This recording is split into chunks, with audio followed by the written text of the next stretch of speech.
If you're experiencing the EASC25 Cloud Save Error 2025, follow these steps to troubleshoot and recover your game data. This guide will help you resolve the issue efficiently. Step 1. Check EA server status. Visit the EA website or social media channels to verify if there are any ongoing server issues. If the servers are down, you may need to wait until they are back online. Step 2. Restart your device. Power off your gaming console or PC and then turn it back on. This can help clear temporary glitches that might be causing the cloud save error. Step 3. Update the game.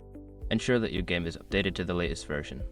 Check for any available updates in your game library and install them, as updates often fix bugs and improve performance.